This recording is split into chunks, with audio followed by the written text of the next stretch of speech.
তো আজকের ভিডিওটা কিন্তু খুবই ইম্পর্টেন্ট। তো আজকের ভিডিওটা হইলো যে হৃৎপিণ্ড কি, হৃৎপিণ্ড কাকে বলে, হৃৎপিণ্ডের সংজ্ঞা, হৃৎপিণ্ড বলতে কি বোঝায়, হৃৎপিণ্ড কাকে বলা হয়, হৃৎপিণ্ড সম্পর্কে যদি তোমাদের কোনো প্রশ্ন করে তো হৃৎপিণ্ড পরিচয় জানবে, হৃৎপিণ্ড সম্পর্কে তোমাদের যত প্রশ্নই করবে উত্তরটা লিখে ফেলতে পারবে।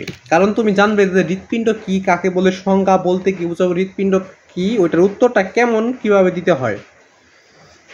তো উত্তরটা দেখার আগে যদি তোমরা চ্যানেল নতুন হয়ে থাকো তাহলে চ্যানেলটা অবশ্যই সাবস্ক্রাইব করবে, আর বেল নোটিফিকেশন অন করবে, ভিডিওতে কি লাইক করে নেবে। আর তোমরা যত বেশি বেশি আমাকে সাপোর্ট করবে আমি ততই তোমাদের জন্য সরাসরি গাইড থেকে উত্তরগুলো দিয়ে দেবো। তো অনেকেই বলতে পারো যে সাপোর্ট কীভাবে করবো আপনাকে। তো সাপোর্ট করতে চ্যানেলটা সাবস্ক্রাইব করে আর বেল নোটিফিকেশন অন করবে, আর ভিডিওতে কি লাইক করে দিবে। আর যদি তোমাদের কোনো অন্য কোনো প্রশ্ন দরকার হয় তাহলে অবশ্যই কমেন্টে বলে দেবে। তো আজকে হৃৎপিণ্ড কি, তো এখানে কিন্তু লেখা আছে শুধুমাত্র হৃৎপিণ্ড কি। এটা প্রশ্ন বিভিন্নভাবে করতে পারে, উত্তর একই, প্রশ্ন অনেকভাবে করতে পারে। তো হৃৎপিণ্ড কি, হৃৎপিণ্ড কাকে বলে, হৃৎপিণ্ড কাকে বলা হয়, হৃৎপিণ্ডের সংজ্ঞা দাও, হৃৎপিণ্ডের সংজ্ঞা দাও, হৃৎপিণ্ড কাকে বলা হয়, হৃৎপিণ্ডের পরিচয় দাও, বিভিন্নভাবে প্রশ্ন করবে।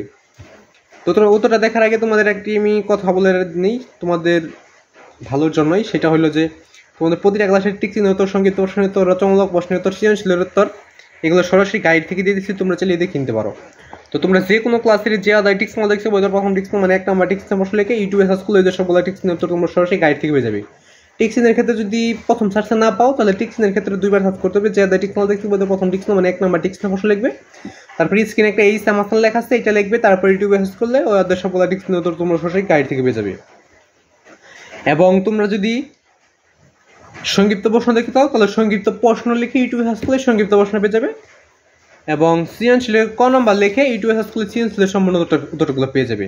চাইলে তোমরা এভাবে সরাসরি গাইড থেকে উত্তরগুলো দেখে নিতে পারো। তো আজকের উত্তরটা দেখে নেওয়া যাক। উত্তরটা দেখার আগে আমি আবার বলে দিচ্ছি, তোমরা যত বেশি আমাকে সাপোর্ট করবে, চ্যানেলটা সাবস্ক্রাইব করবে, তাহলে আমি তোমাদের জন্য সরাসরি গাইড থেকে ভিডিওগুলো বেশি বেশি দিয়ে দেবো। তাহলে তোমাদের গাইড কেনার কোনো দরকারই হবে না। আর যদি সম্পূর্ণ সৃজনশীল লাগে তো অবশ্যই কমেন্টে বলে দেবে যে সম্পূর্ণ সৃজনশীল দেখা দিলে ভালো হয় আর কি। তো সম্পূর্ণটা দেখা দিলে তো আমার কোনো ক্ষতি নাই। তো হৃৎপিণ্ড কি, হৃৎপিণ্ড কাকে বলে, হৃৎপিণ্ডের সংজ্ঞা, হৃৎপিণ্ড বলতে কি বোঝায়, হৃৎপিণ্ড কাকে বলা হয়, হৃৎপিণ্ডের পরিচয়, হৃৎপিণ্ড বলতে কি বোঝায়, হৃৎপিণ্ডের কাজ, হৃৎপিণ্ডটা কি, কি দিয়ে গঠিত, কীভাবে হয়েছে, সেটা আজকের উত্তরটা দেখে নেওয়া যায়। আজকের ভিডিওটা এটাই দেখাবো। তো উত্তরটা দেখে নাও। তো দেখো, বক্ষ গহ্বরের বাম দিকে দুই ফুসফুসের মাঝখানে অবস্থিত একটি মৌচাকৃতির অঙ্গই হৃৎপিণ্ড।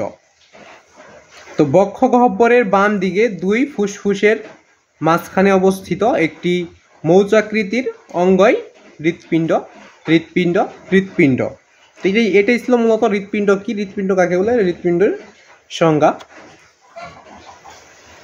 তো এটাই ছিল আজকের উত্তর। তো আরও কোনো প্রশ্ন লাগলে অবশ্যই কমেন্টে বলে দিবে। তো লাস্ট পর্যায়ে আমি আবার বলেছি, চ্যানেলটা সাবস্ক্রাইব করে পাশে বেল বাটন প্রেস করে বল নোটিফিকেশন করবে, ভিডিওতে একটি লাইক করবে। তো খুদা হাফেজ। তো সবার প্রতি আমার সালাম, আসসালামু আলাইকুম। তো সবাই সালামের উত্তরটা দিয়ে যাবে। তো মাগনা নেকি কামাই করার জন্য আর কি সালামটা দেওয়া। তো সবাই উত্তরটা দিয়ে যাবেন। তো সবাই দিয়ে যাবেন। আজকে ভিডিও পর্যন্তই।